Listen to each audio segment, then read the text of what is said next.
A couple times he's just like, he's talking, and then he just moves away from it. It's like, you know we're on. So when your heart rate...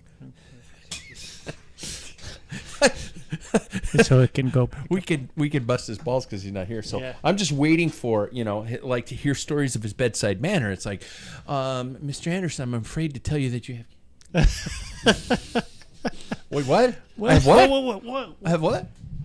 Your lifespan is expected to be. Motherfucker! You can't tell me wrong. Am I dying? No, sir. Well, not today. No. It looks like. Come back! Come back! Please tell me what it is. Reduced start list today. Sorry, guys. Yeah. If you go, I looked at the start list for like Flanders. Yeah. And it's like almost full. Really? Yeah. Oh. But it's. That's so weird, though. It's so early season here. Yeah. They're probably just dancing around. Yeah. And they're pulling off all their little glucose monitors. We're going to get to that. And Michael Matthews is out because he has COVID, which really pisses me off because I'm rooting for him. Rooting for Blaine. Somebody on the other show picked him. Who was it? It was David. It might have been David. Yeah, yeah. David's stealing my guys. Yeah. God damn it. Hey, before we begin, it's that... Whoa, am I recording? Yeah, I'm recording. Before we begin, it's that time. That's right. Sponsor mentions. Doer, you guys, is still back. That's right. Creates the world's most comfortable pants. Anybody wearing them? Mm-hmm. You are? Jackson is? Mm-hmm. Nice. I wore mine yesterday. Very nice. Mm-hmm. I was going to comment on your ass, Jackson, but that would be awkward. Yeah. Yep. I am your son.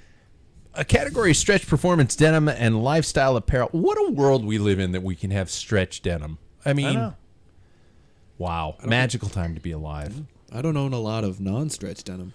I do still have some, and I regret them every day. Yeah. I mean, the ones I'm wearing are stretched now, but they're no doers. They don't have the gusset for doers to move comfortably from bike lane to boardroom to an evening out all in a single pair of pants. I kid you not, you guys. We believe in these. ShopDoer.com today. Use the code Packfiller15 for your discount. You will not be upset with these pants. Scratch Labs, you guys. New recovery beverage flavor out. Strawberry... Pickle? Strawberries and cream. Oh, yeah. That's going to be... I was guessing pickle. Strawberry pickle? Pickle. Yeah. That's interesting. You're pregnant. Congratulations. Yeah. That's gonna be delicious. That one's coming out from our friends at Scratch Labs. Always innovating, always improving. Their chews have been tweaked, everything like that. ScratchLabs.com. Thanks for being a part of the show. Finally, you, the listener. Patron program is on the website. If you love the show, come support us. Get mentioned, get deals on Packfiller gear, early access to the show and our events, and help us take us to the next level of cycling entertainment. Click the link at packfiller.com. Hey, let's do this. That's low. It usually comes in hot. It does. Mm-hmm. But it's quieter what the folks at home are hearing. Kind of like a Waples brother. Well, what are you talking about? I'll never hear the end of that. Yeah. I'm sorry to tell you, Mr. Bulger, you have that. Hey, what? I said. Well, the clocks have been changed. The forecast looking promising. Could it be time to detach from the trainers? Yes, I hope so. We're all crossing fingers here. Welcome to Life on Two Wheels. Welcome to the Packfiller. Just like a ride with friends, but one of them is an asshole, and we've got reduced assholes tonight. Yeah, that's a weird thing to say. I didn't have any Bleach references. You decide whom. I'll give you a little help. I'm Pat Bulger. Let's meet the panel tonight, you guys. When I introduce you, please let us know what song has recently been in your head that you cannot get rid of. Could be as early as today. All right, first off, he's the guy who probably believes that FTP should just stand for F that pedal. I like that. Mr. Paul May. Notice I didn't swear, though. I'm still working on that. How are you, man? Good. You got any song other than this wonderfully catchy theme in your head? Well, my wife and I have been waxing sentimental of the innocent days of the 70s, and we took the dog for a walk today, and we went where she grew up in the house, and we were talking about how things seemed to be simpler back in the 70s. Yeah. So we listened to 70s music when we got home, and if you like pina coladas. Rupert Holmes. I hated that. Did you really? But I don't mind it now because it's attached to Yeah, but The I hated whole it at the time. concept of the song is a guy who's like cheating on his woman, and she's cheating on him, and then they find out they're each absolute assholes, and they're like, "Oh, it's you." I never knew. I never knew you liked walking Pina in the rain. coladas and getting caught in the rain. Hell, man. You don't look at somebody in a bar called O'Malley's and suddenly say, "Hey, you're a cheating asshole." So are you. That's right. Fuck. There he did it. Screw you. No, screw you. No, screw you. I'm out of here. Okay, there we go. I was planning on David Waples, so he's the guy who knows he talks softly, but is working on it. There we go. He's not here, but neither is Sam Waples. Sam Waples is the asshole in Hawaii. Notice I said it right. Did I say it correctly? Hawaii? Yeah. Hawaii. Yeah. Oh, man, I wish I could be there. Third, he's the guy who now everybody knows has a truly sterile backseat. Mr. Jackson Bulger. I do. You're Thank you famous, very man. much. I know, right? You're famous. You in the backseat of your car. Well, what can I say? There's a 70s song probably in the Yeah, backseat of probably, the car. yeah. Yeah. Not What? peeing in the backseat of your No. car. Well, you only do that once. Yeah. Hopefully. Unless you live there. Yeah. Well, we're not there yet. I recently have had. I have a bunch. Every single day I have some sort of song stuck in my head. I do too. Today it is "Die for You" by The Weeknd. It's on the radio, and it's just like it's a song that I've been really loving lately. There's another one by a guy named David Kushner. His name, it's called Cannon Beach. So those are the two that are stuck in my head right now. Is he singing about Cannon Beach, Oregon? Cannon Beach, you think? Oh, Yeah. I No. didn't know there was another one. Really? For sure, yeah. So Really? both of them are good. Okay. All right. They're not bad ones. No, they're not bad ones. Like Paul had a bad one. Yeah. Oh no, their song. If I ever have a song stuck in my head, it's typically ones that I've been listening to, and I heard something that if you're going to sleep and you have a song stuck in your head, what you can do is listen to the whole entire song, and then that song will no longer be stuck in your head. It's because you cut it off too early. Really? Yeah, that's what I heard. I don't know if that's the truth, but Let's try that. so listen It's to like the Eric Cartman when he does "Come Sail Away" by Styx. You guys don't know that reference, but anyway. whole. I don't know if I know. I know Sticks, but And I know South Park. South Park, yeah. He can't ever start "Come Sail Away" by Styx unless he goes through the whole thing. And in the cartoon, he does the whole thing super fast. I'm sailing away, come in forward on the good seat. It's really funny. Yeah. Me, I'm the guy who's getting propofol and a car battery attached to his nipples tomorrow. oh man, Good thing you don't have I wish I piercings. would. Yeah. Is there film? Is there going to be any films? I actually had a student ask me that today. They said, "Mr. Pat, you gonna videotape it? You're gonna I'm vlog it. I'll ask my wife. Hey guys, about to go to sleep." So there we go. My song today that I woke up unfortunately was "Wake Me Up Before You Go" by Wham. You've had that That's one bad. before. I know you've mentioned that. Really? Yeah. I don't know where it came from. I just in my head woke up this morning and You like George Michael? I hated that song in high school, and I hate it today. I don't have anything against George Michael. I love Freedom 90, whatever that song is. Freedom. Got to give it what you take. But I don't like that one. I remember I used to go to dances in high school, and they'd play it like 9 times. It had a 2-hour dance, and everybody'd scream, "Ah, they said do it again." I'm like, no. I was a very lonely guy in high school. Yeah, I'm getting the cardio version tomorrow, and I truly cannot wait. I hope I'm not putting much into it, you guys, but I hope I wake up tomorrow with a proper resting heart rate for the first time in about 5 weeks. And yeah. I'm really hoping. It's likely going to be temporary. That's what I'm hearing, that this whole thing is just like, we're going to do this, and it's going to fix you for, we don't know how long. I'm hoping, I'm praying like 90 days would be a dream come true, and then you go to the next phase or whatever it is. But not to feel anaerobic climbing stairs would be very nice. And because this weekend, I texted you guys. I was like, if I could get out, because we're going to get into the 50s Fahrenheit here this weekend, and I'm like, if I could just get out for a 90-minute ride, that would just, I would probably cry the whole ride. And I know I'm sounding like a little melodramatic pain in the ass, or Sam would call me a bitch. Because, I just, I don't know. It's really small on the overall scale of things, don't you think? Well, I don't have I'm not dead. I don't have anything that's going to be a death sentence per se. I can still function and go about my daily life. But if it's a big deal to you, which it is a big deal, if it is a big deal to you, It'd be then a it's big deal to me. Yeah.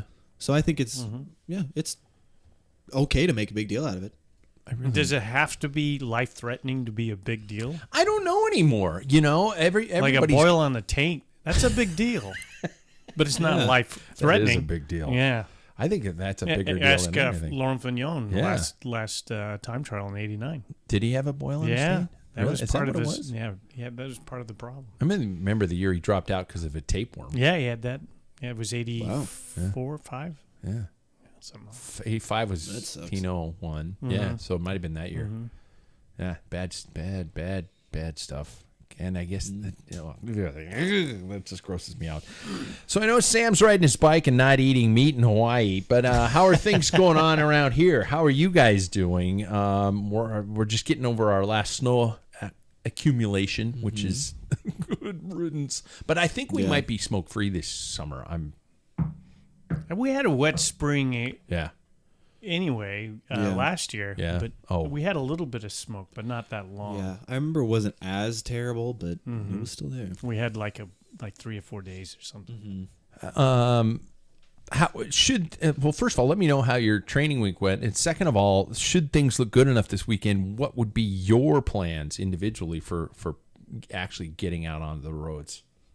I mean, things have been good. I've been training indoors. I've been hitting numbers that I didn't in December, so that's positive. I stalk you. You were doing short and quick. Yeah, and that's what I really focus on now in this time of year when it's indoors. I don't want to, be depressed. So I like you said, short and quick. And then the intensity is something that I always desperately focus on. And then the long, steady miles is what I get with you guys anyways when we go outside. So we can't get his heart rate up. He just, rides along. These are steady. We're like, we're totally, flat stick. You and pulling he's off? Like, I just didn't know. Oh no, you're dropping me. Oh.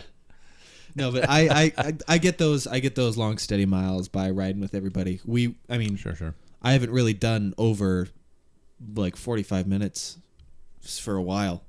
So God, that's what outdoor time's for. That would be, I would be freaking out more than I am right now. See, I'm very focused on road racing this year, and most of, if not all of my road races are not going to be very long anyways. That's a good point. So might as well focus on that sprint power that I know I've got. And but for this weekend, I would be not against riding with people, whoever's up for it. Just because, God, I gotta get outside. Yeah, for my own. I'm at the point now. Yeah. Because I'm tired of sitting in that room on that bike. Yeah. So, yeah. Paul, what's your week like, and are you planning on? I rode. Well, when we got snow, they kind of man, yeah, because we talked about it last week, potentially getting out. Yeah, it wasn't going to happen. So I got my weekend, on the trainer. I had my rotating day off. Excited. Wait until it got above freezing. It was probably around close to 1 o'clock to make sure, because where I was going to go. Rolling down about a mile from my house, and oh no! I thought no big deal. Switch it and put in roll. So I thought I couldn't see it, but what happened once you air it up, I didn't check the tire because I cleaned out the inside, but I had a 1/4-inch slice from some glass. So for those who say, well, if you had tubeless, no, it would have emptied out. I was screwed. There'd be another inch of white stuff on the ground if you had tubeless. Yeah. We don't need that. It'd be all over me and my kid, and it's like, God dang it. So look like Monica Lewinsky's dress. That's right. Cars turning on the wipers. what is it? What's wrong with this guy? He's spewing out juke all over my car. You're like one of the robots from the Alien movies.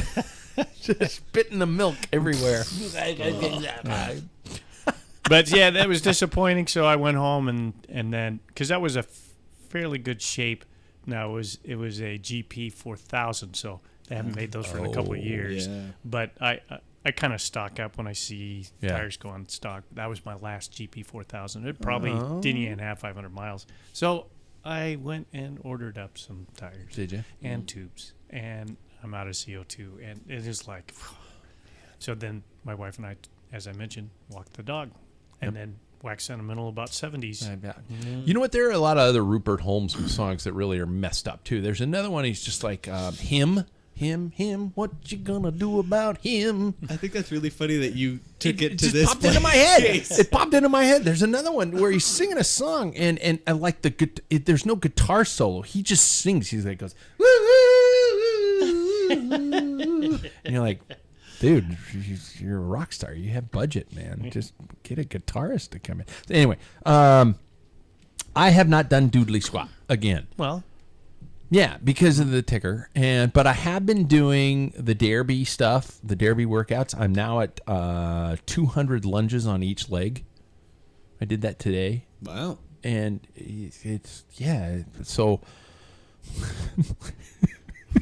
please tomorrow work. A couple people have been asking me to write this out, so I'm going to write out the journey. But I think it's also time to probably talk to some people kind of like David and even not kind of like David. Sorry, like David. Sorry, David. I like you, man. I think you're really...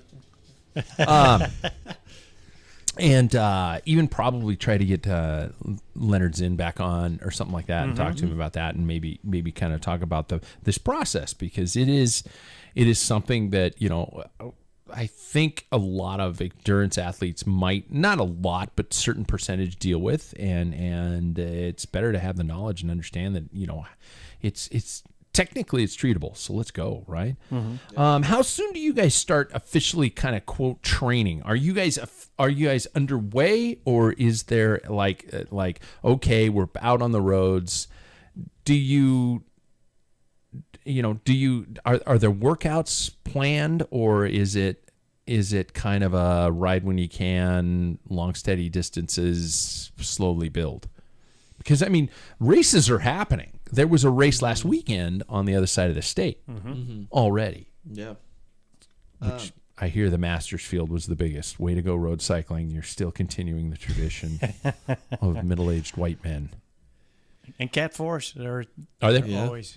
Yeah. That's the biggest. Trying to get out of that one. Yeah.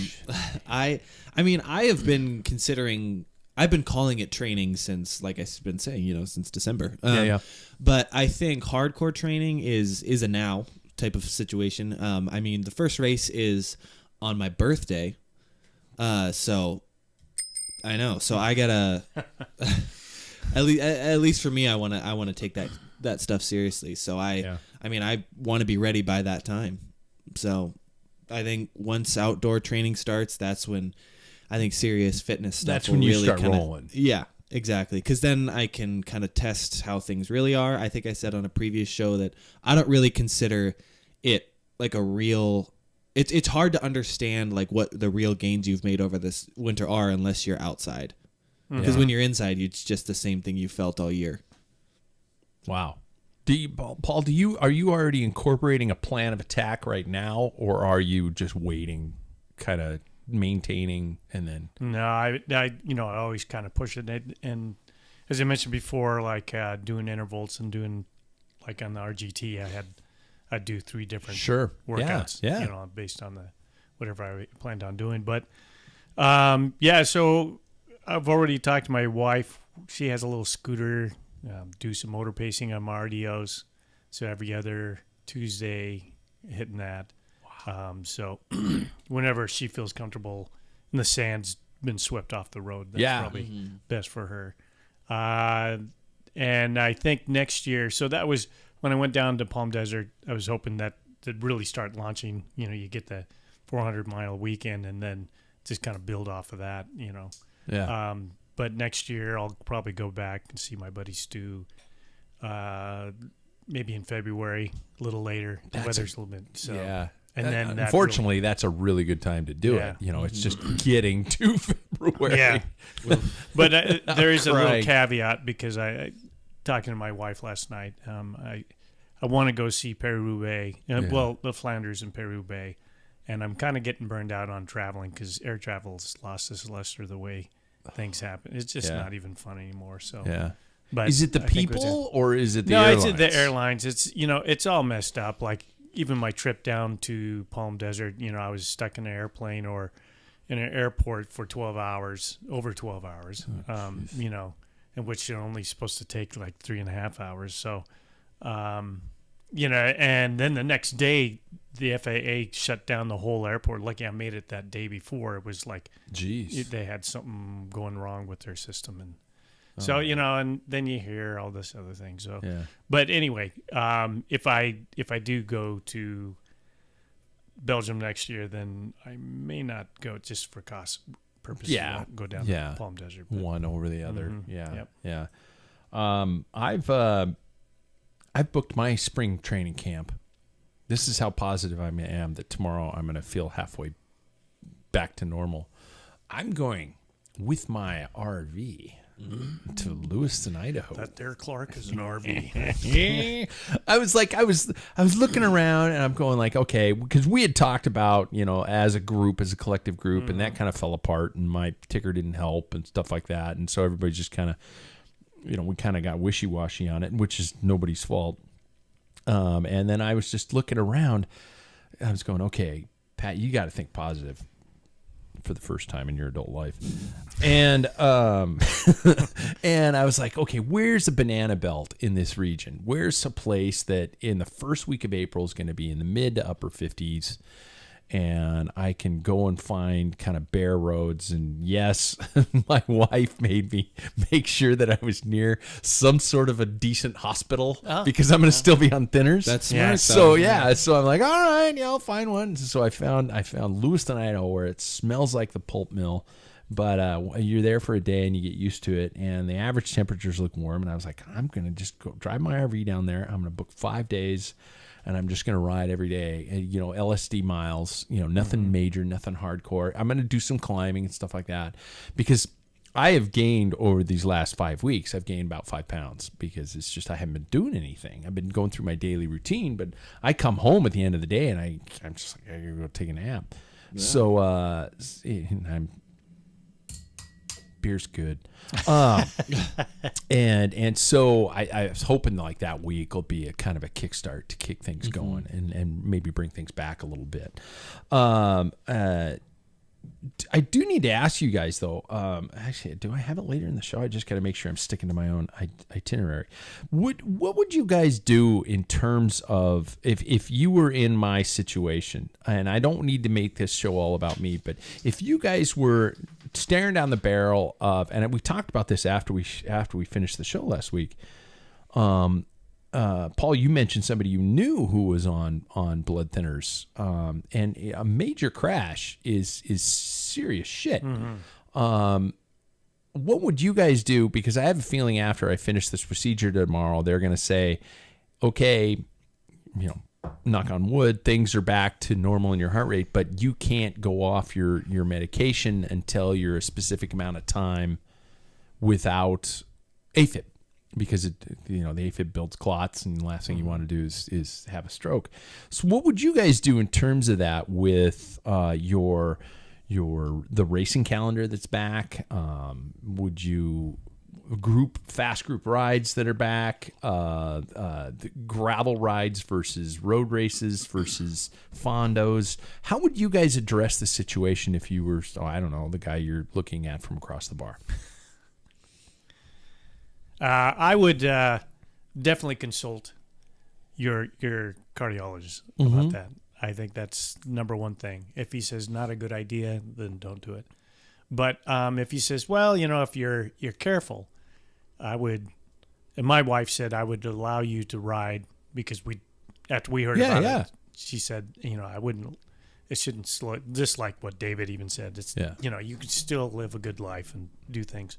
but you'd always have to be with somebody and not travel too far away where, like do 100-mile, and 50 miles away out of town in farmland. Mm-hmm. That's not a good idea. But, just train on circuits or something close to town. So that's what I would do. Mass start races. What would you? I know you guys are both. We're on YouTube, but you guys both just kind of gritted your teeth there. So yeah. Well, I mean, I think that and you're not hurting my feelings. This is kind of a conversation for ourselves and for I don't know, people listening to us. Yeah. I think that I know we have smart racers in the city of Spokane. I just don't trust. I in any race scenario, this isn't the local racers, this isn't anybody in particular that I'm calling out, but I don't trust them because anything can happen when you're in a race. Yeah. And so especially as hard as you can crash at the speeds that you would be going at, I would be a little freaked out. Would you? Yeah. If I would take if I were in this situation, I would take a killer DS roll until until I were off of these. Sure. Okay. Like blood thinners. Yeah. Yeah. What about like the TNTs and Thursday nights? Is that the same as a race? That scares me almost even more. Does it really? Okay. Yeah. Okay. Just because there's traffic involved as well. Sure. Yeah. I would probably more apt that than like a training series. Yeah. Especially like the original course. Mm-hmm. I mean, it starts off pretty mellow, and then it hits the hill, and things thin out, so you're not in a tight group. Yeah. And so I think that would be safer, and we're close to town. Yeah. I would say that.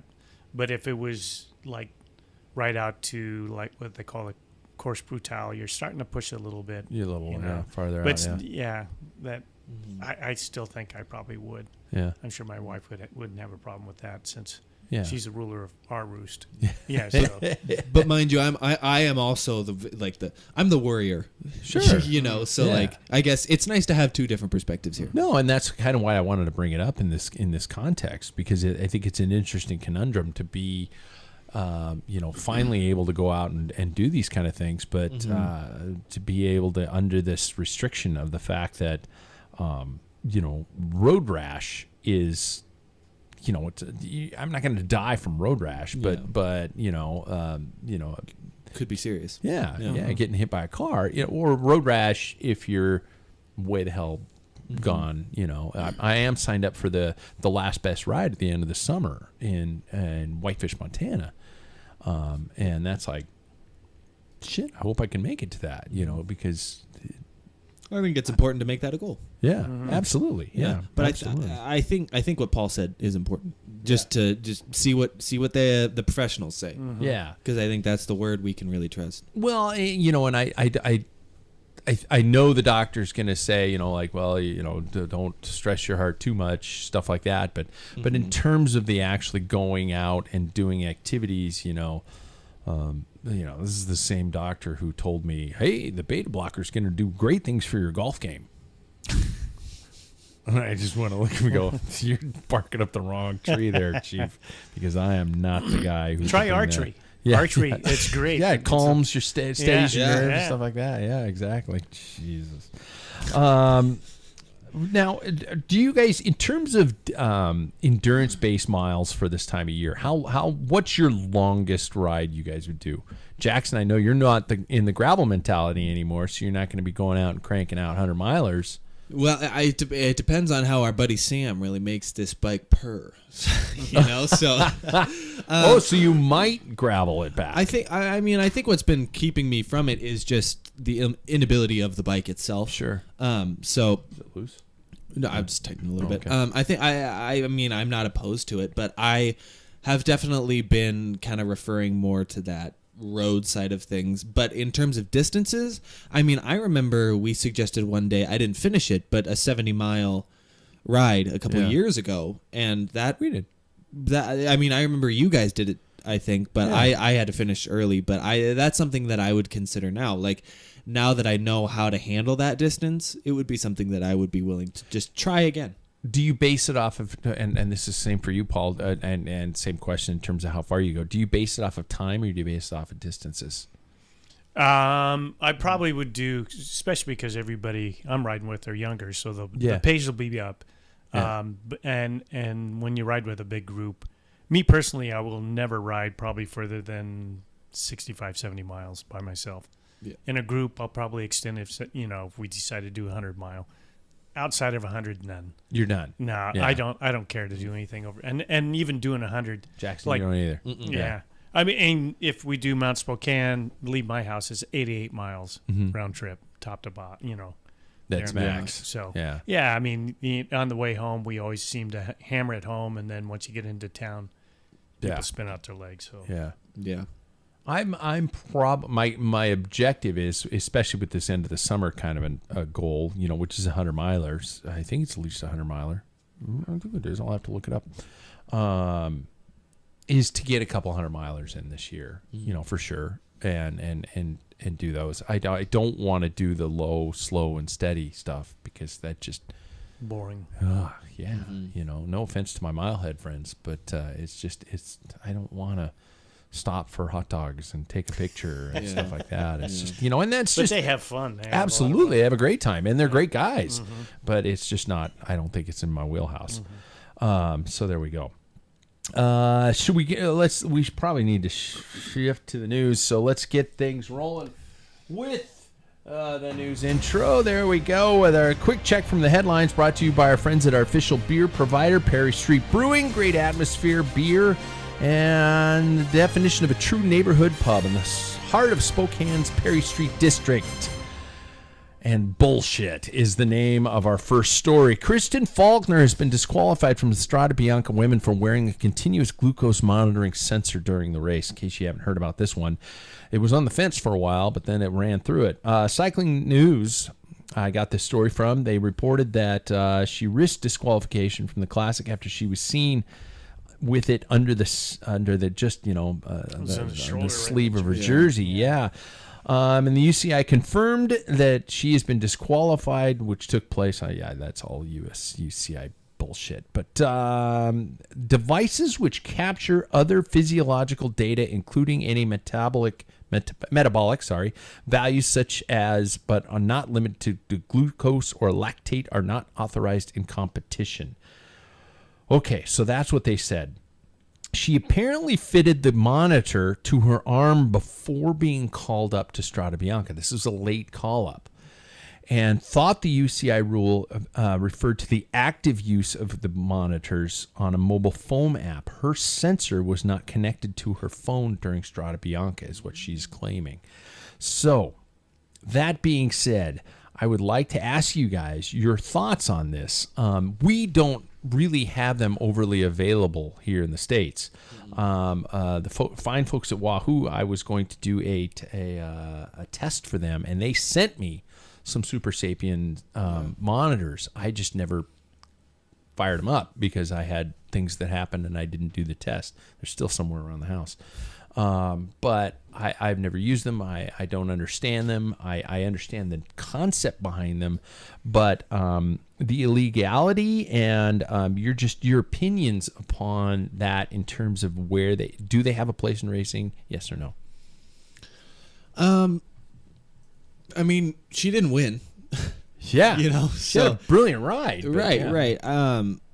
So I don't know if it really matters. I mean, we are monitoring so much in this day and age in the world of cycling that I don't know if really wearing a glucometer during the entire event would really give her an extra leg up. I mean, I guess in some scenarios, like in a Milan-San Remo, when it's an extra long race and you know how your body needs to like refuel in those situations, I think that could be kind of a big help. But realistically, I mean, I feel like those riders are going to kind of base it off of feel. So I don't really know if it matters that much. But also, rules are rules, and it has been a rule for a bit now. Mm-hmm. So, I mean, I feel like no matter what, if she's saying that it wasn't connected to a cellular device, I mean, she's not allowed to carry one per the UCI rules, but I feel like she probably should have known. Which I hate to say, but it's like that has been a rule for a while now. So why would you put it on your arm knowing that you're breaking the rule? because you have cameras everywhere. You can't hide anything. Or to ask somebody, hey, this isn't connected to my phone. Are we cool? I'm sure they were walking around measuring socks, for Christ's sake. Yeah. So it's just I don't understand the context behind the setting. Yeah. Yeah, I think there's two things that I approached, and Jackson kind of did it too. First of all, rules are made whether you like them or not. You have to abide by them. On her defense, those things are expensive. She just apparently just put it on. Yeah. And I can understand, well, I'm not going to take it out. You have to throw it away. I mean, it was a late call up. Yeah, it's a one and done thing. Yeah. Yeah. So, but the thing is what, like you said, why didn't you bring it up? Hey, just letting you know, it's not connected to anything. Do we have a problem here? Yeah. I think that's what she probably should have played with. On the other hand, UCI is notorious for not explaining why they have the rules. Yeah. And so it's new, ban it, and then we'll think about it later. Yeah, and what is the purpose? Because they have no needle. Now, it is a needle that penetrates into the body. Yeah. Are they considering that a needle? I don't know. That's probably grasping at things. I don't know. And they won't give an answer, Yeah. And yet everything else, we have watts, we have everything, altitude, Yeah. all that information. We have radios telling you where the race is, and then for the safety of this person, with their blood sugar and stuff. Like, what is is it Novo Nordisk? Yeah, because they have to monitor their. Yeah. Do they get? Assume they have to. Yeah. Yeah, and they may not- therapeutic use exemption. Yeah. Yeah. That's what I was going to mention. I wonder if they because That's an interesting at no question. point has there been diabetic mention anywhere. Yeah, So and I don't know. I think it's the UCI notoriously not explaining their way out of it, saying, "Hey, listen."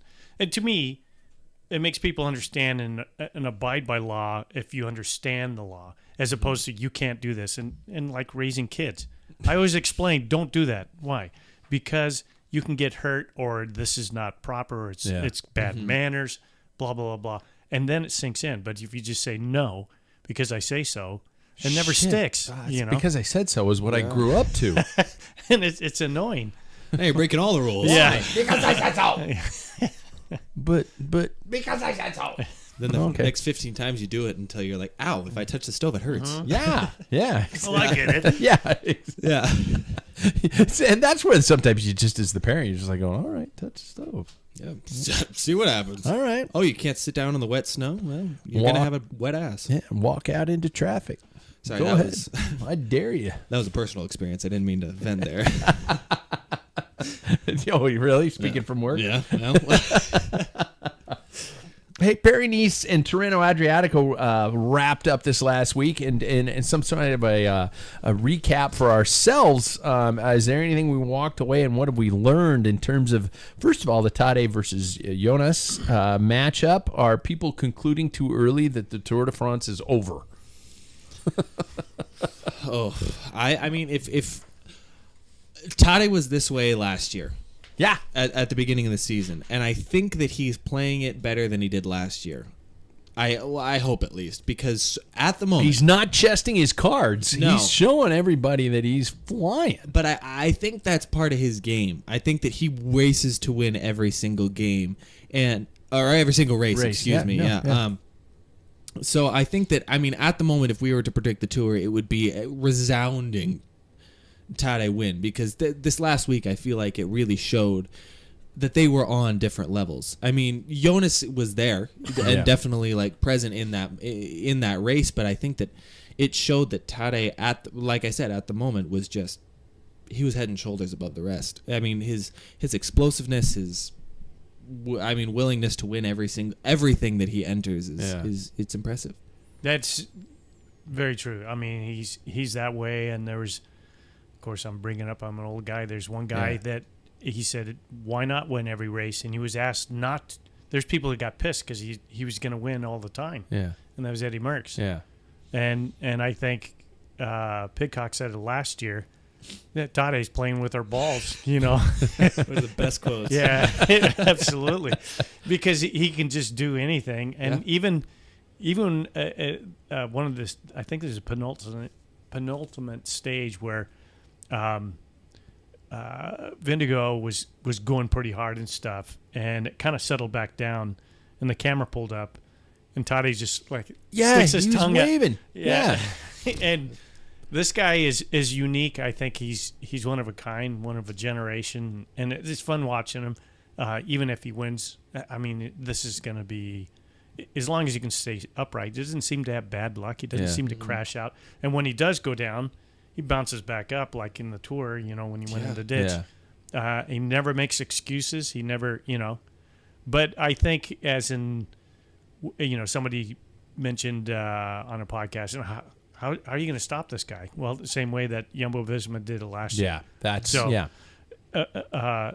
Jonas is not the same rider, Right. so he can't be on a solid peak like Tade. But what they did do is have like his best team around him, and that team was split. They were, and that's the thing. We look at Tirreno Adriatico, and we look at the fact that Primož Roglic had a great race. I mean, 3 stages, right? Yeah. 3 stages? Yes, 3 stages. Nothing in a dominating fashion, but still, you're coming into these home stretches, and he still has the kick. He still has the sprint and the fortitude to do it. So. What? Yes, UAE has increased their regiment this year, but I don't know. I mean, I think the depth of something like Jumbo-Visma is the only thing that's going to beat this guy.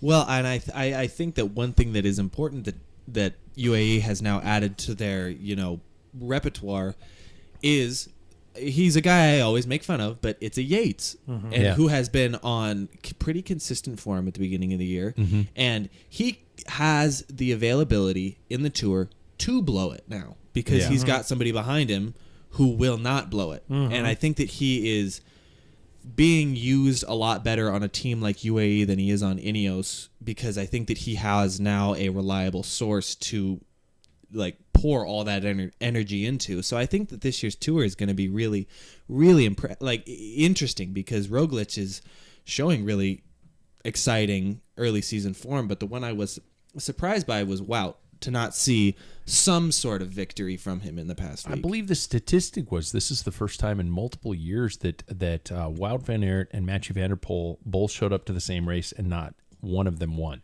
Yeah, it's weird. Or podiumed. Yeah, I think what was it, since 2018 in a stage race that they didn't. I think that's what it was. I can't remember. Is that Wout had not won at least one stage in the stage race. Wout was clearly sick. You could tell. And I think that part of that too is that you don't want to start slamming it. If you miss 2 weeks, he's going to use this to get into shape. And if you look, he did a lot of work for Roglic. Yeah. A lot of work, and that helps your fitness too.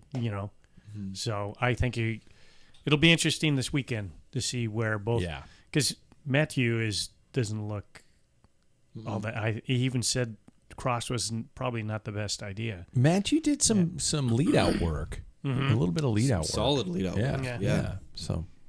Let's just jump to it. It leads us to the first monument of the season, Milan-San Remo. Okay, I in the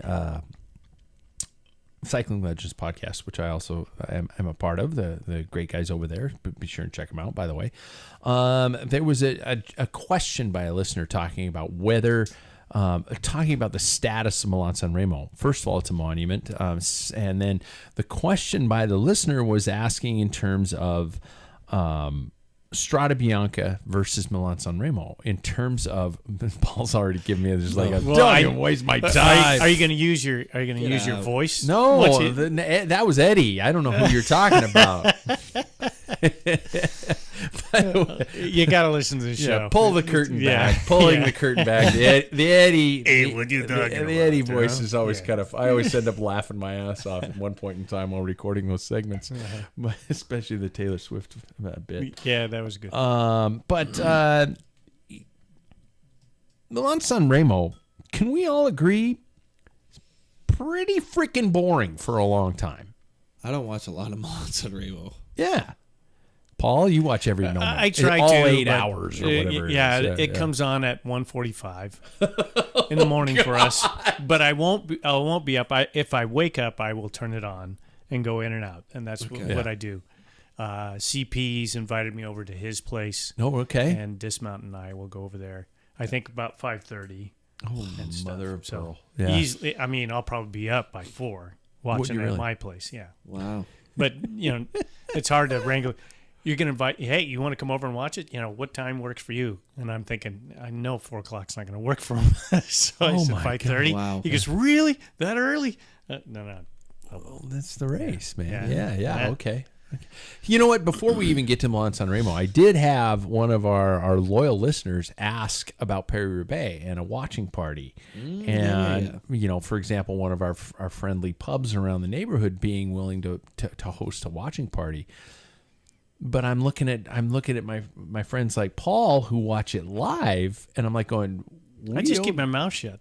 Yeah, I mean, it'd have to, obviously, no pub's going to be open at 4 a.m. Yeah. But so would you be willing to not watch it live to I watch can't it do that. that evening? No fucking way. Yeah, I mean, and I'm almost the same way. It's not that I watch any of these races live, but I have to watch them once I wake up immediately. Coffee's on, I'm watching that because I am too. I want my phone. I will be honest. I do like my social media. Yeah. And so I don't want to have to be restricted from what I can and can't do. And I also, that's a race that last year at least, I never fast forwarded on. Yeah. And so it's like I got to dedicate a good amount of time to that. And the worst social media managers on the planet are writing the worst, here it is, fucking headlines on the planet by saying, Tadej Pogacar wins Paris-Roubaix. Click this link. It's like, you dumb shit. Yeah, clickbait. Why would you want me to click a link if you're already telling me the heart of the story?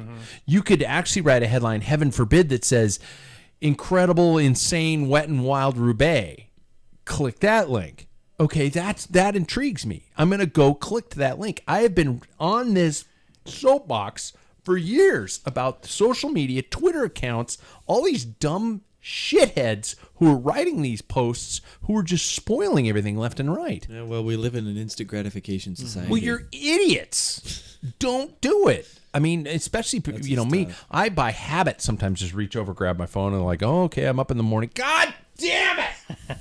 There's a picture. Like, I think I sent a photo of me watching the race, and it was a pre-shot photo of Tadej doing some of a victory salute, Jackson, and you were like, hey! And I was like, yeah. that's just the pre-shot photos. It has nothing to do with who won the race. I would never post a spoiler. I hate spoilers online. I hate the people who post spoilers online, and a lot of them are in cycling media. There, sorry, did I? Oh, I think I might. Well, what's your heart rate? I think I might have just jumped it back into normality. I feel great. Gotta get the poison out. Oh God, you get the poison. Well, on that I'm brainstorming a little bit, but if we found like a venue, I'd be willing to be there. If we can get it set up at 5:30, people can roll in. Oh, you know what I mean? Yeah. When they want. It's got to be. That's one way, because I'm going to be up at that point anyway. So, but the other way we could do it is say 7 o'clock, and we will start, even though it's close to the finish. With delay. We can rewind Yeah. down to where it really starts in Troisville. Yeah. And so you're 170 kilometers or less than 170 kilometers to the finish. And then, anybody who squeaks out the finish, because we're going to be delayed. If they spoil it, Yeah. you immediately draw on cord with them. Yeah, absolutely. Yeah. And having fun doing it. Yeah. So You get beat with a rubber I mean hose. that's how we can. You do that shit. Yeah. I mean that's one way you could pull it off. Because somebody would, and that's the problem. Because there's an asshole in every group who's looking ahead, and you're just like, "Oh, don't be that person." But so I'm scared. I'm terrified. Milan Sanremo. So super long, and is that what true is the distance, or the history, or both what makes it truly a monument? I'm going to look at Paul on this one.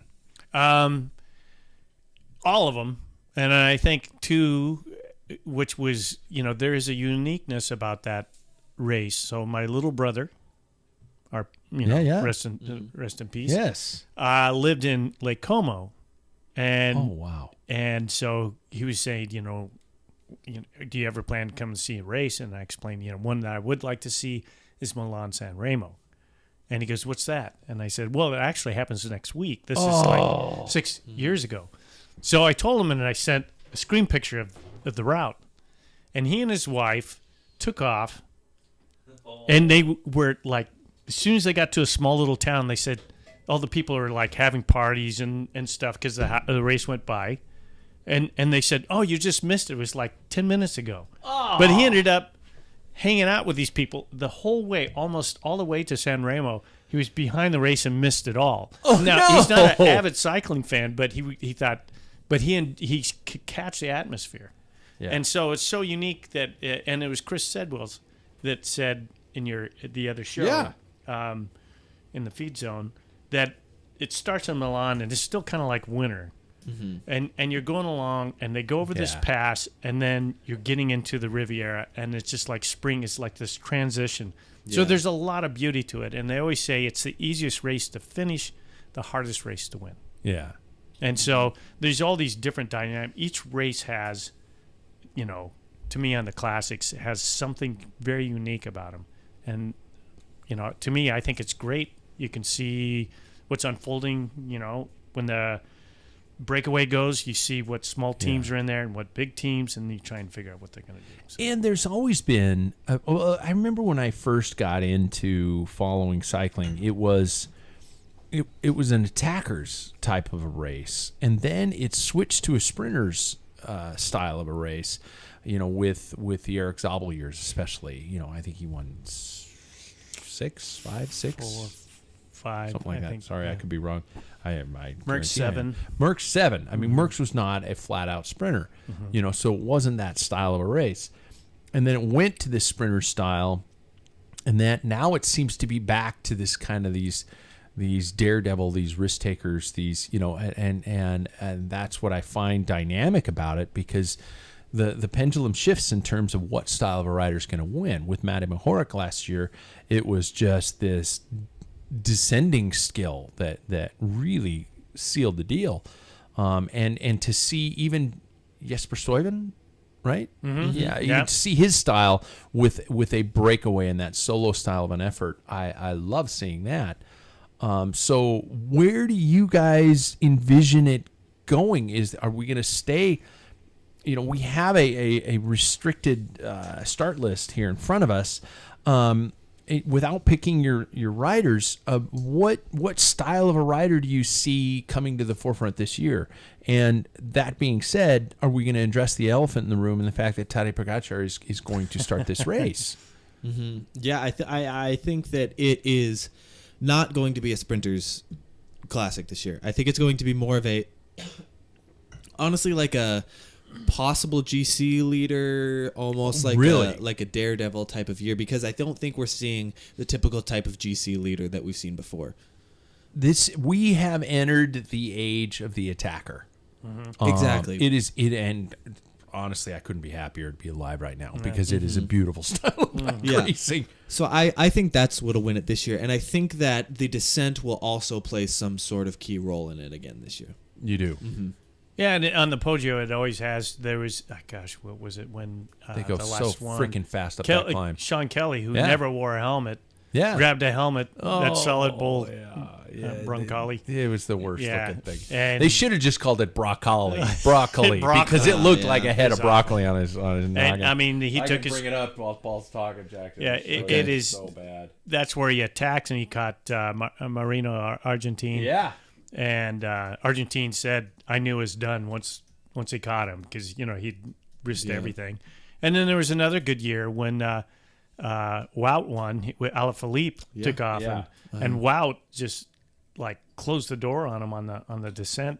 And Alaphilippe is a great descender. Yeah, and he had disc brakes, and Wout didn't. Yeah. And how did he catch him? I don't know. Well, he couldn't stop. That's all. So anyway, so the descent is crucial, but going up the Poggio, it's not. It's like it would kill me, but It's not like for hill climbers. Yeah, there it is. see it. It's such I see an ugly it. helmet. Yeah. It's such an ugly helmet. Look at Argentine. She's like, oh. Yeah, he said he was done. He hit 400 meters. He knew he was over. Yeah. So Why, Mamma Mia? nice shorts, by the way. Yeah. Oh, yeah. Hey, he's got little purple splotches all over the place. Yeah, that's on our monitor right now. If you're not listening to the show live and you're not watching us live, you're going to have to look up YouTube. Sean Kelly Broncoli. Oh, Jackson's got it on screen. So, yeah. Yeah, kind of. Yeah. So, and Kelly was truly one of, that year was, he was an old man back in that year. That was a big deal. Twilight years, yeah. Yeah. So, I mean, it always boils down to who can hang with the group however fast they're going over the Poggio. Remember, the Shark of Messina won it. Yeah. Nibali. And that was just because he attacked and everybody was watching everybody else. But and he's a massive descender. He was great. Yeah. And that's what kept it off. But there's 5 to 3 kilometers before the finish. Yeah. So it can regroup. It can regroup, and it usually does. Cavendish took it one year. Yeah. Wow. So, I mean, it could be a very interesting come down. Who do you guys see? I think we could go with the average 3 that we've been picking. I am basically, are we going to all admit that it just narrows it down to 2 picks after we all pick Tadej Pogacar? Because he's just, I mean, you know what, enough. We can compare him to Merckx. I think we can compare him to Merckx, and I think, the way this kid's going. Fair. It's not, it's a different time. Merckx style. Yeah, Merckx style. Yeah, and it's a different time. I mean, I don't mean to belittle Eddie Merckx and what he did, and I can't. Some people are going to, wait, what is he about to say? But the times have changed and racing has changed, and I think for somebody to equate to what Eddie Merckx did in his time in our current world would be bigger. Yeah, because we are looking at cycling in terms of athletes who specialized in what they do. I mean, Voldemort was the king of that, where he focused on a very specific time of year, primarily 3 weeks in France, and it worked majestically for him. I mean, reasoning we can get aside, but for a rider to be able to equal the Palmares over the entire season, like Merckx did, to even come close in today's society, I think is a greater achievement. Yeah, it would be unbelievable if somebody did. To walk away with a career equal to Eddie Merckx's in today's society, no game, no difference. Crazy. So anyway, yes, I'm picking Tadej Pogacar as one of my winners because just watching him ride away in that final stage of Paris-Nice by himself, he just hit the gas and rode away. I think something like that could easily happen. I think there are going to be a lot of people watching him, but watching and holding are 2 completely different things. I think Mathieu van der Poel has something in the tank. I think he's going to. I'm going to pick him, and I'm going way out on a limb here, but I don't know if he can handle the climb. But I think if it were to regroup, Mads Pedersen from Trek Segafredo, I think is a rider who is on a great place right now, and I think he can have a good day. Anybody want to jump in? Yeah, I'll go for it. I'm also picking Tadej Pogacar. I think that it's hard to look against him. We've already done it. I'm not picking either a Wout or a Mathieu. I'm gonna pick Nielsen Paulus because he's a rider that nobody's really going to watch, and he's got strong form going into this part of the year. I think he got 6th in Paris-Nice, and that's, I mean, for an EF rider, that's big. Yeah. And then I think who we are going to see win this, I think Tom Pidcock's going to win. Do you really? I genuinely do. I think that from seeing what he can show at Strade Bianche, people are going to notice that he has something to show, but nobody's going to be watching him like they are Tadej. And he struggled in Tirreno Adriatico, though. Well, it's before the crash. Right. And I think, though, that you see Tom reach the top of this and then absolutely raise hell. He is on the way down. Arguably one of the best guys at going downhill. I think right now he is the best in the world at going downhill. Yeah. And so I think that because of his he's not nobody's gonna watch him. I think because of that, he will reach the top of the climb, I think, with the rest of the group, and then I think he's gonna pull a Mate Mohoric. Oh, wow, okay. Dropper seat post and everything. He doesn't need it. Yeah. Shit, he doesn't need it. He's too short name right Yeah. now. Exactly. Drop it, it just hits the frame. Yeah, that's seriously. right. That's how he won Strata. So There you go, yeah. I wasn't a fool. I didn't want to pick him, but Tade, because he enjoys cycling. And it's all fun, and he enters everything to win, and he's going to put everything on the table. Yeah. I mean, he has nothing to lose. I mean, he's not working for anything but winning. Yeah. This is one of his objectives, and same with Flanders. Yeah. So, I picked him, and I picked Wout. I think because he's won it before. He really knows and understands, and that the Poggio is one of those where power climbers can do, like he's shown in the Tour, and he's shown even in Torino at Adriatico. When he was needed, powering up hills, he was there. So even sick. Too. Yeah. So. But my long shot is, and I will probably pick this. This is my new. Is Arnaud Delis. Oh, okay. I was So waiting for that kid- Sepp Van Mark or something like that. No, yeah. Sepp. I'll pick one more time, and that's from Paris-Roubaix. So, I think he's pretty much over the hill. For Lotto Destiny, correct? Yeah. So he's the 20-year-old that he's a phenom. Yeah. I like him. He still lives with his parents. He wakes up, milks the cows. I mean, he works on the farm, and he says, if it doesn't work out, I'll just go back to the farm. I mean, this is something that he's and he can. He's an unbelievable climber. I mean, in Omloop he did very well, and same with Kerners. And he said, I'm hoping for snow and rain for Saturday. Oh. I mean, he's that type of mindset person. Wow. So Yeah. he's a tough cookie. Okay. So I might have to get up early. All right, you guys, there we go. Let's jump to tonight's topic, brought to us by our friends at Untapped Maple. You guys, salted citrus, you heard us. It is out and it rocks. Easiest nutritional options out there. Consistency is light, smooth, and easy to get in. Flavor's brilliant. Packaging is nice and light. Get to Untapped Maple through the link at Packfiller today. Get properly fueled for the ride. Tonight, I want to talk about cycling on the cheap, or at least on the more affordable. We all know things have gone out flat out insane. And I could probably try to retract my thoughts to my younger days and try to figure out inflation rates and things like that, and that, how much things cost then versus, what they would cost today. But it just seems like when we've got super bikes that are well over $15,000, componentry, they could create a need for a second mortgage, and shoes that are costing over $500-600. Let's talk about I don't necessarily need to turn this into a bitch fest about why everybody's charging so much money, but what is truly worth spending big bucks on, and what we believe we can do to reduce the insanity or recommend ways and potential to avoid potential divorce papers in the future because you're spending too much money on stuff. Yeah. Not speaking from experience. Talk to me about what, first of all, you guys consider to be the most overpriced items in the world of cycling today. What you guys just look at and you're just like going, are you shitting me? Componentry. Oh yeah, componentry, frames. Yeah. I mean, it's all there. Wheels. I think tires, to be honest with you, was a very underestimated thing that's really important. Yeah. They're actually not that bad. I mean, they haven't gone up that much. Yeah. I do remember tubulars costing around $50-60. Yeah, and I used to run in the 90s competition, and they were around, even at my cost was $85. Yeah. At wholesale. And then now I'm buying them for $88 online. Yeah.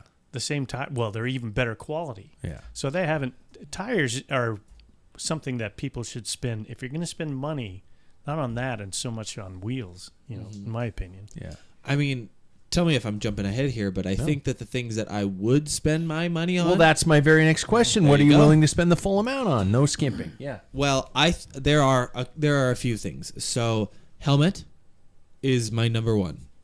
You're not going to get another brain. Let's be real. You're not. Shoes. I'm thinking about contact points here. If my feet are uncomfortable after 10 miles, I hate that. This is personal. But saddle. You got to have a good, well-fitting saddle. It doesn't need to be carbon rails. It just needs to be the one that works for your body. Yeah. And then wheels. I would spend a bit on wheels because you can make a large gain on wheels. I think that in a lot of cases, I'm the one who rides an aero frame, so whole lot of merit what I'm about to say holds. But Sure. I mean, I rode a Trek aluminum frame for a very long time, and I still put up some results on that. And so I think that adding like an aero set of wheels can really make a difference. Lighten up a bike too. So yeah, those are the things that I focus on. Ballers, is it what things you willing to go above and beyond in terms of price? Cost. I agree with Jackson. If I have a shoe that doesn't fit, I don't care if it's $100 or $20. I gotta have, your feet have to be comfortable. Yeah. Right. And same with the saddle. It doesn't have to have, carbon rails like you said. I agree 100% on all that.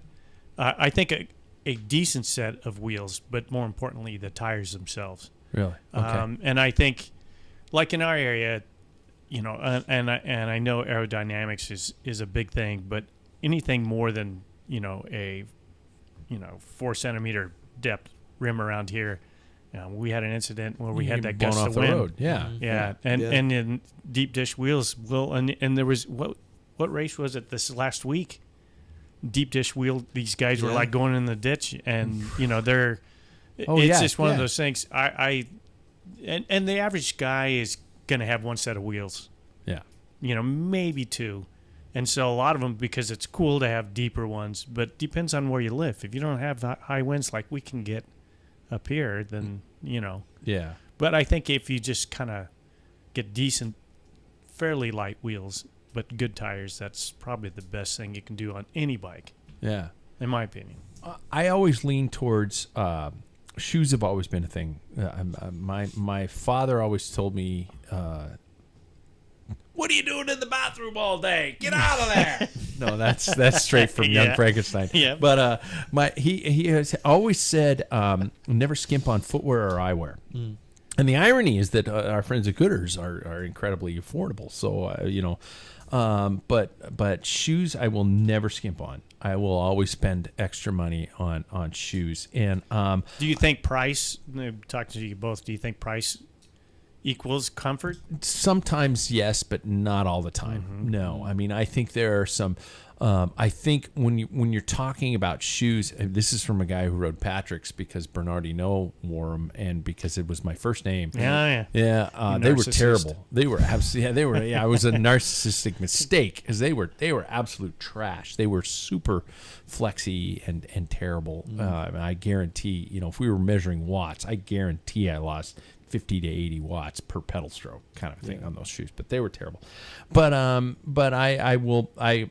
I think when you go up in price, you sometimes go up in lightweight. Mm-hmm. And I've never been a huge weight weenie, to be honest, because, I mean, look at me. It's not something that I'm going to, go to sleep and cry over because, an extra. You got over that. Yeah, I did. Yeah, barely. So I want a good stiff sole, and I want a good comfort footbed. I want an arch support, and I want. And this is coming from a guy who spent money on a pair of lace-up shoes recently, and I mean nothing against our friends at Giro. It was not the shoe for me. My mountain bike and gravel shoes are still lace-up, and I don't mind them because I'm not really worried about a secure, really tight connection to the pedals. But on the road bike, I'm looking for that. I'm looking for a good, secure connection. So. When it comes to an $800 pair of shoes that are custom designed and things like that, they might look cool, but I know you can get something for cheaper. But I'm not going to go too cheap on that. And my other one was helmet. When Jackson, when you were a little kid, I looked at my wife, your mom, same person, believe it or not. And I That's a good thing. I said I am going to buy you the coolest helmets ever. And whatever style you want, I'm going to buy it because you would be excited to wear it because it looks cool. Like a Bell V1 Pro. Yes. No, I had a Veta back then. Oh, It yeah. was terrible. Yeah. They were Hard bad. plastic. I had a Veta also. Yeah. But I always bought you the helmet and the color and the style you wanted because I was like, okay, if we want this guy going out wearing something that he's going to feel cool in. My parents made me wear a helmet to school in grade school, and I got laughed off the playground. Well, they now have CTE. The kids? Yep. Yeah. They do. And they are lashing out at the people that they know. No, they're lashing out at random objects in their homes because they can't recognize them from real people. Exactly. Not. I mean, no offense to people with Not the to actual make fun of condition. CTE. Like, it's a big deal. Oh, obviously. we can't piss people off. But also to answer your question, Paul, to me, I have found that price has equaled comfort. As somebody who went from a pair of You do get what you pay for when it do. comes to certain things. You do. Yeah. the carbon sole, well irrigated, because we Yeah. all sweat.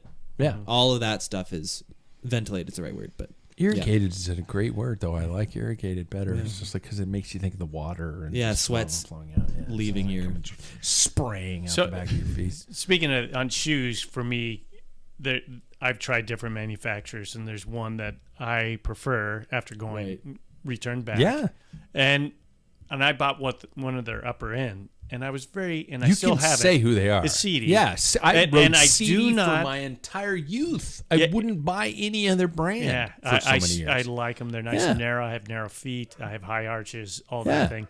But this particular one is just, I think it's too stiff. It sounds strange. And there Really? was one that was less expensive that I've had. It was the Genius. I had the original Genius, the Genius Yeah. 2, Genius 4, 5. Yeah. And this came in, and I thought, you know what? I'm an adult now. I can afford a $400 pair of shoes. And I was like disappointed. I mean, they're not like the cruel shoes, where they have Yeah. razor blades putting your toes in Yeah. different directions and holding Steve Martin. Yeah, And so, but they're just not that comfortable, and they're just almost too stiff. for me. Really? Yeah. Wow. Because like my big toe on the longer rides will on both of them Little or just numb. be Wow. yeah. It's just not. It's unfortunate. I'm not sold on the BOA Yeah. all that much. So I am. I like the ratchet. I like the it. ratchet was perfect, nice. Yeah, click, click, You know. click, click, click, click, Yeah. click, click. Yeah, I like that too. That was a great design. Yeah. But I'm okay But with boas right It's now. still, I mean, that's the Genius I think is a $300 shoe or Yeah, $275, which is not cheap. but that's not $600, $600. Yeah. Yeah, that's what I'm riding. Like Yeah. Specialized. You has- are, and they're don't they have- gorgeous shoes. Yeah. How about componentry and talking about this? The quote second or third tier and quote brands or models and using, for example, Shimano. If I were to give a Shimano example, Dura-Ace versus Ultegra versus 105 versus and I remember when. In the early days of Shimano, a lot of the pros were riding 105 brakes because the rim brake was better performing body, not the brake body, not the levers. Yeah. They would buy a Dura-Ace lever and a 105 brake body, and there was a little bit of a weight difference, but it was a better grabbing brake. How are you guys in terms of, I know, Paul, you're on the highest realm of SRAM, Mechanical. Jackson, you're on Ultegra, right? Yeah. Yeah. Di2. Yep. I'm on Ultegra mechanical. Is that an expense you're willing to upgrade to go to the highest realm? Like, Paul, if you bought a new bike, would you be comfortable with what's Force? Yeah. With the new Force came out, I think I'd be okay the way it's designed. I don't like some of the trends because I've worked as a mechanic and worked, in the business for a while. SRAM has non-replaceable chain rings, and that drives me. So if something happens to your chain rings, they wear out. Wait, what? Yeah, the new Force and the new Red, that's all one piece. You can't replace individual chain rings. What? That's the dumbest thing I've They're ever all heard. tied in. So, Wow, I didn't know that. and the other That's thing crazy. is but their claim is that they last longer. Whatever the material that they're using lasts longer than your. I don't want to typical go all soft Tom aluminum. Bonin with Colnago here, Yeah. but that And- just sounds like a great way to have people spend a lot more money. Well, and the problem is I know that manufacturers is, and it's not just cycling, but because we're talking about cycling, is you got to like taper down. You don't want all these variations in production that cost a lot of money. Yeah. And when the pros can buy, even with Shimano and also with SRAM, you can get 55, 56 tooth chain rings, but only the pros can. But we have to run 50s and stuff. So the smaller the chain ring in the front and your cogs in the back, the more contact, the more frequency, there's going to be wear out, right? Mm-hmm. And there's also more drag because it has to wrap. Yeah. And that's why the pros use bigger when you look at it, like 62 tooth chain ring. But you got to look at Victor his cogs. Campenarts. Yeah. Yeah. Then yeah. you got to look in the back what he's running back there. Yeah. Because if you think it's not anyway, I'm geeking out on the whole thing, but it's things will last longer. But that's part of an industry. Is like now you got to buy a whole crank. Now we were so used to buying just chain rings and stuff. So this is a direction that the industry wants to go. But that's an incredibly expensive It's direction the industry is going. So, and they have things to back up just real quickly. I think SRAM, when somebody complained about the non-replaceable, they said, well, we haven't had anybody. I think there's like a small, like 1% of those bikes sold in the last 3 years that needed to be replaced. So you think of the average guy who's buying the bike off the shelf every day, the dentist, the anti-dentite you are. I am an anti-dentite. But, those people they're weekend warriors. But the problem that penalizes is the weekend racer like me, the amateur. Yeah. That's why I'm anti-disc, is because it just makes everything more complicated, more expensive, more, just replace or travel with a disc brake becomes more everything, you know. But I'm at 60 years old, I'm probably 0.1% of the population that buys bikes. So, of course, I don't care what I think. Well, you're the smart population. Right. Don't know. Right. Yeah. Well, that doesn't do much. Yeah. What were you going to say? I mean, to transition kind of from what we were speaking about, I am the person who will always advocate, especially as at my age, I'm starting out kind of, I think that I'm the person who will always, probably for the rest of my life, suggest to get, unless you are going to win the biggest races on your local calendar, buy Ultegra, buy 105. One step down. Right. Yeah. Because anymore, they're all electronic. So really, you're just focusing on weight. And I've looked at this shit a lot. And so I honestly haven't. I've watched a video from the people at GCN to show you the difference between the weights in 105 and Ultegra and Dura-Ace. Yeah. And I mean, I'm speaking from Shimano because that's what I know. And it's so minimal that it's not really worth the price, is what I've found. And they're all going to shift the same. They're all going to perform nearly identically. However, you're just willing to sacrifice weight. And to me, as somebody who is hoping to race here and there, that is such an attractive sight to me, because I don't need to spend an extra $10,000 on a bike that is already costing me $12,000. Yeah. Right? So I think that for me, it's not really worth nickel and diming it, just because you're not really shedding. You're not losing that much to the person who has Dura-Ace or the highest end, because they're all going to shift the same. In a crit, it's not going to make a difference. Until you crash, and then you're crying your way back to your BMW. Right. I just broke Well, to reiterate your point, there's a lot of pro teams who will run, if they even have Dura-Ace, they'll use the Ultegra cassette in the back. I mean, the weight difference is, because It's so minimal. and they do wear out. They ride them hard, and it's a lot cheaper, overall. Those that aren't sponsored by Shimano, and they buy their Grupo, that's what they usually do. And a lot of people say it performs. Ortega performs like Durace. Yeah. Like almost identical. It just weighs a little bit more. Yeah. 105, a slight penalty, even more in weight. I mean, it performs well, but it won't last as long. That's the thing. But for the average, like getting back to the average guy who goes out and buys a bike, he doesn't need that $15,000 bike. He can get that 105 bike, and you will never know the difference because you ride, 1 day, 2 days a weekend from June to August. You hear that, Dr. Spalding? Well, and even to dovetail off that, the current bike that is on my trainer is my aluminum Trek that I mentioned before. Yeah. It has never had a chain replaced. It has never had a chain ring replaced. It has never had any single Don't now.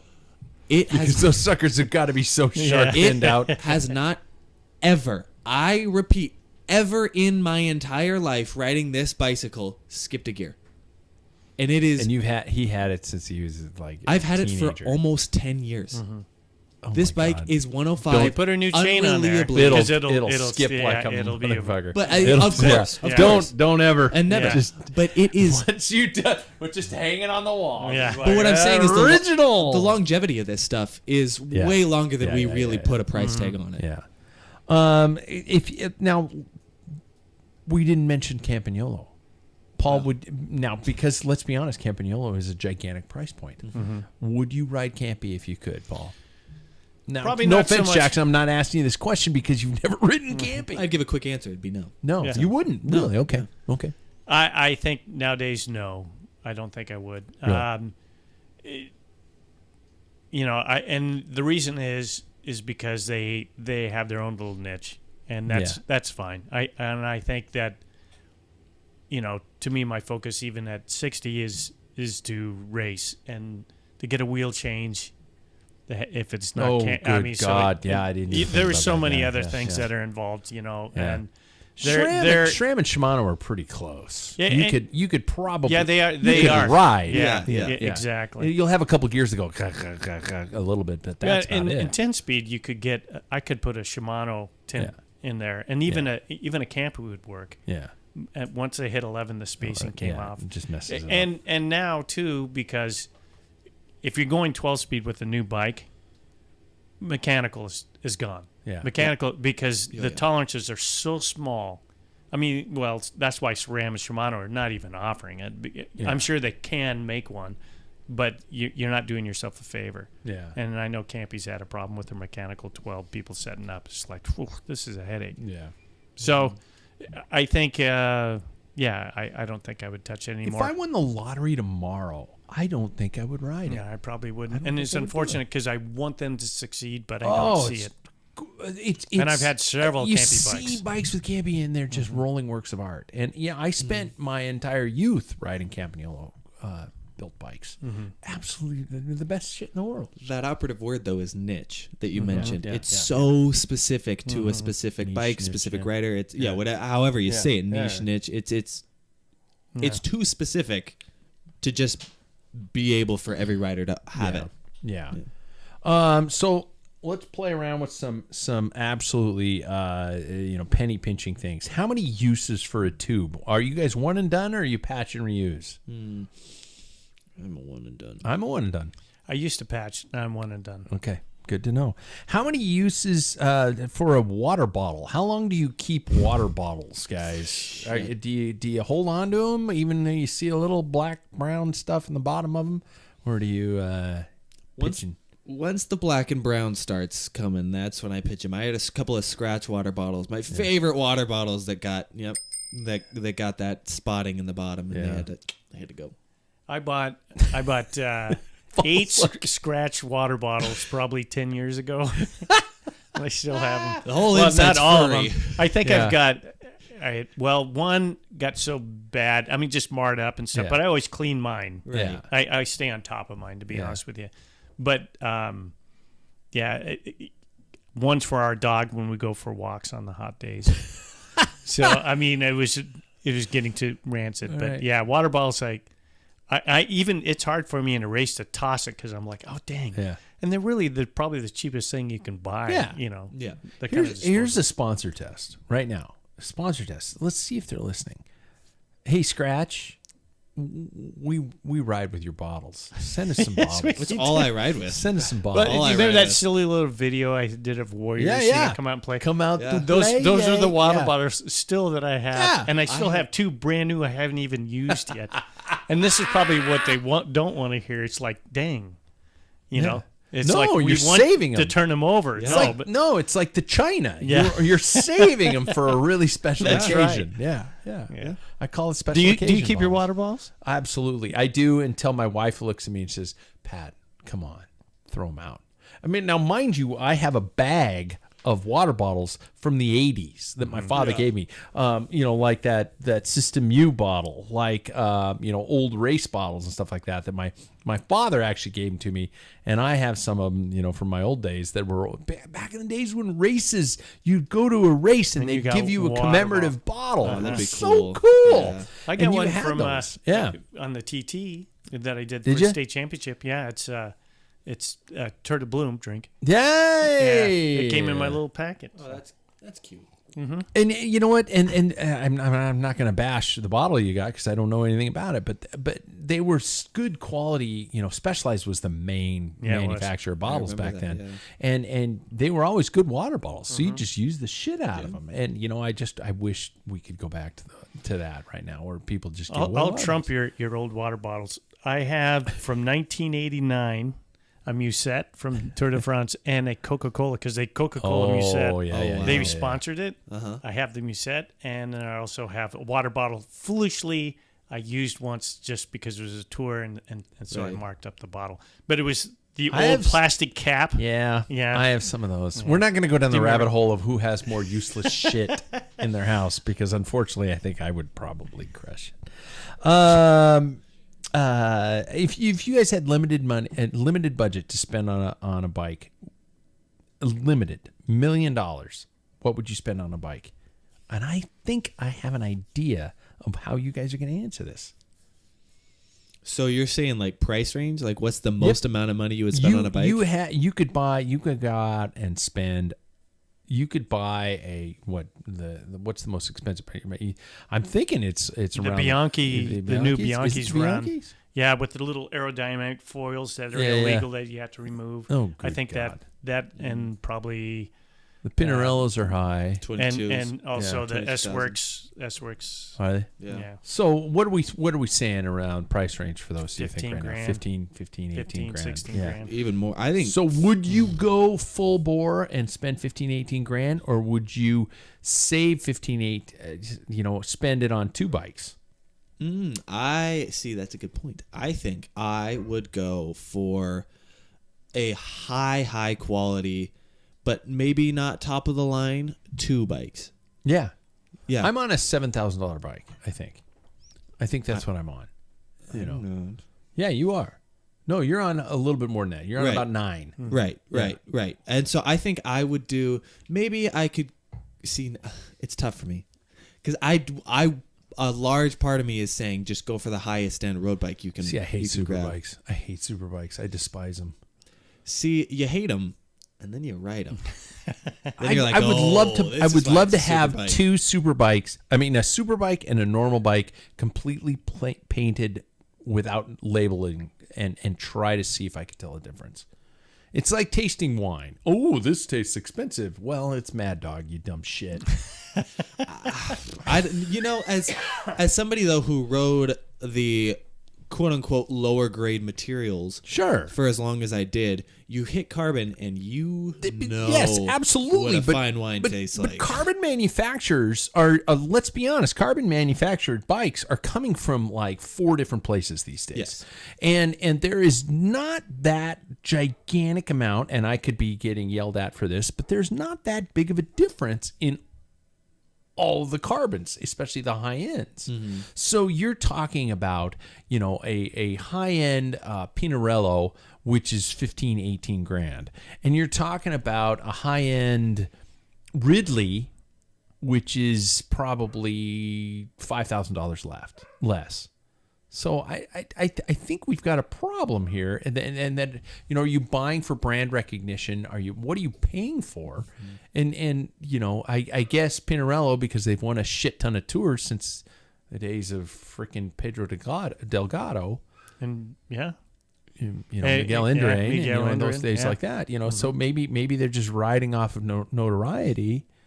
And I don't mean to bash the brands, because I'm blatantly bashing the brands, but I think that a lot of people pay for an image and they're not necessarily getting what they're paying for.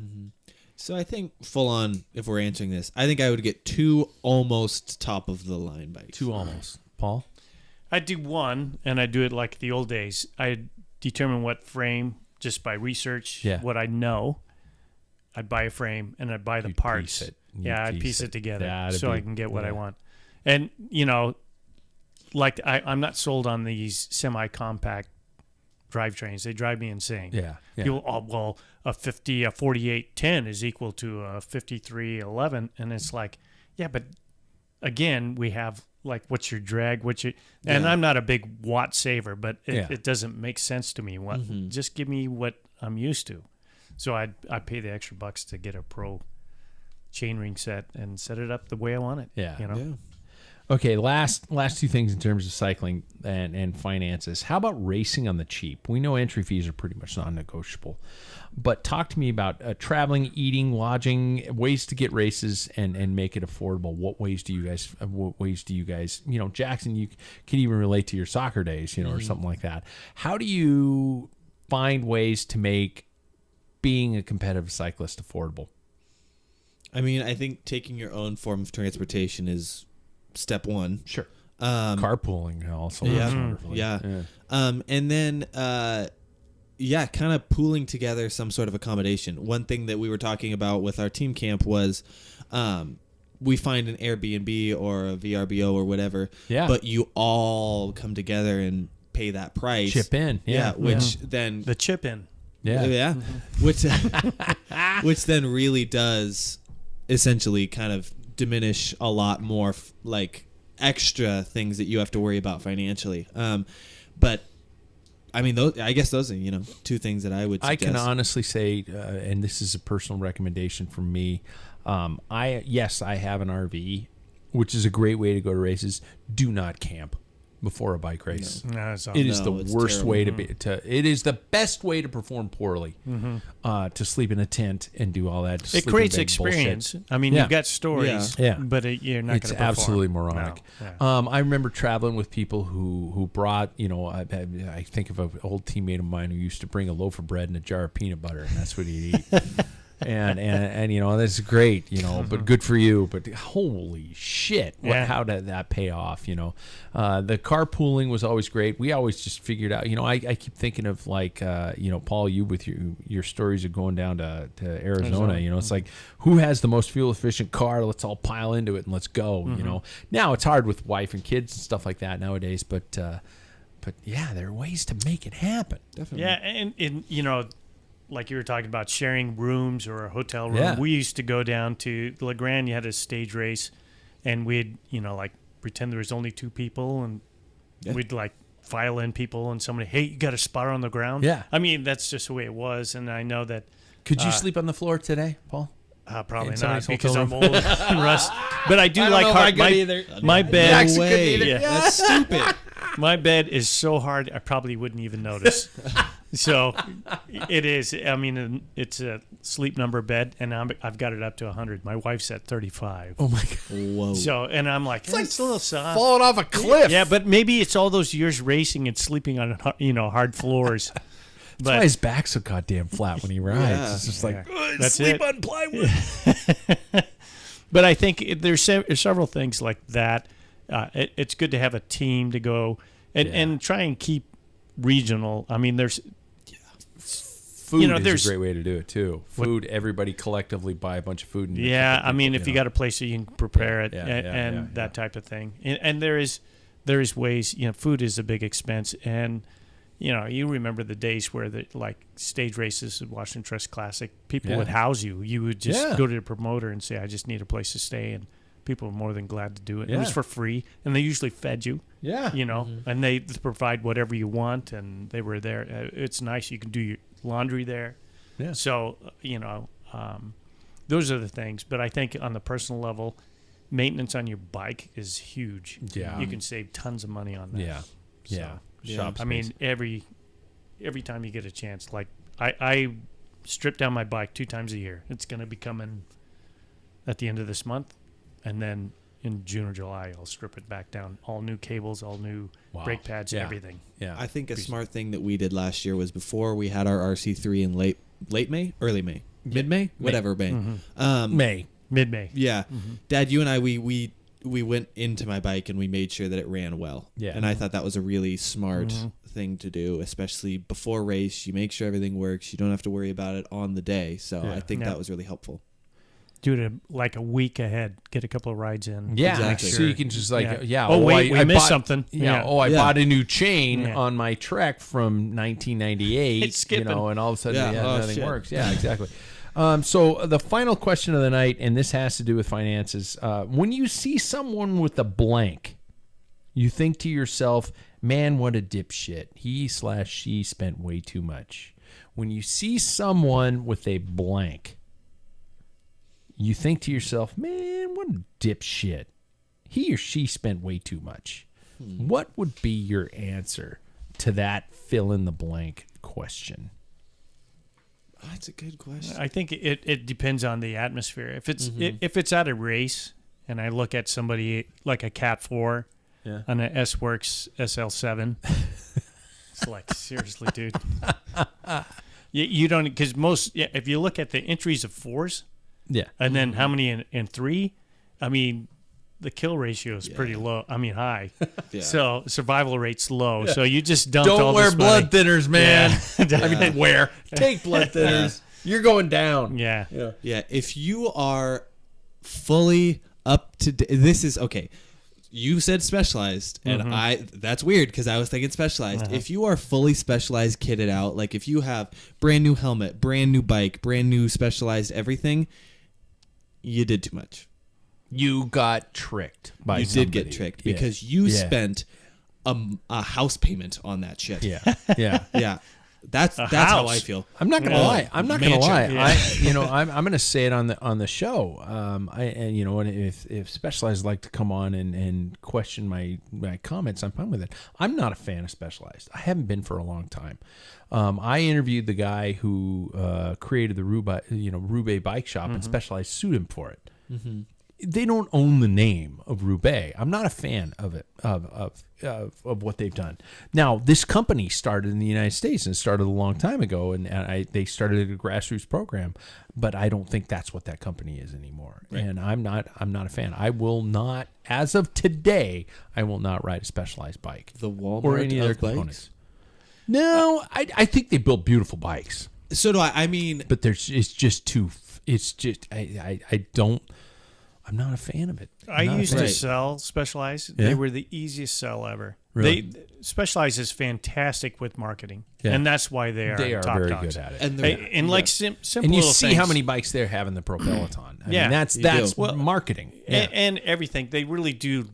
They sell people on. They don't do heavy gimmickry, Yeah. but they'll push a certain way and pull back, and they know how to say like their new Revol wheels.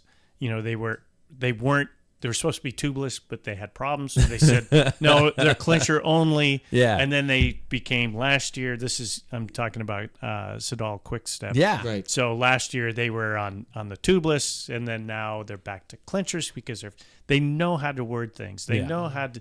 They've got like an army of people to make Yeah. it look right. Right. And one of the things selling this stuff is like even their tire irons, just to remove the tire and stuff.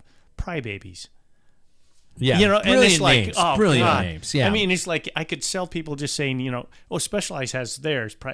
People get a chuckle. Oh, grab those. Yeah. And they're on top on color. Give me they're always 10. on Yeah. top on Yeah, style. Oh, but these ones are blue. Yeah. Yeah. The reason why I yeah. said the Walmart of bicycles is not because of the quality. They are The as size. Exactly. And So, are they the okay. little guy killer? That makes Yeah. sense. Yeah. That And makes they a like to lot kill of the sense. little guy. Exactly. Yes. That Yeah. makes a lot of sense. By the way, if I see someone with a time trial bike, I think to myself, what a dipshit. They spent way too much. I get mine for $1,000. I know, but and it's you- used you- parts and Yeah, no, you see a new one maybe, I guess, because unless you're a triathlete, you don't have any reasons to own a time trial bike around here. With all this said, Yeah. If you are writing a specialized, we don't think of you less. Oh, bring it. I like publicity. Yell at me. I don't have a heart anyway. They're good riding. I've ridden their bikes. They're good riding bikes. Yeah. But Yeah. I think they're overpriced, and I think that they do a hell of a job That's it. Yeah. of marketing, Yeah. which I don't like over salesmanship. Mind you and I are writing a very niche, expensive Yeah. brand, so You where guys do we are. have to stand on? Yeah. Yeah. I'm not. Well, you can get yours anyway. But Yeah. that company used to produce a lot of specializers. Mass. They used to make the Yeah, specializers. exactly. Oh, the diva doesn't listen anymore. He doesn't? No, I don't think he does because, I mean, the other day he told me that, hey, my girlfriend told me you have a heart condition. I'm like, it's been on the show for a month. And then he told me in another text later, and by the way, this is, if Carson, if you're listening, you and I need to talk because he also, in another text, told me that I need to slow down in life. Life is going to slow down now. You know, I say that before I sign off for the show, before I tell everybody to subscribe, and to follow the show. You know what I say to slowing down to life? Fuck you. Catch you next week.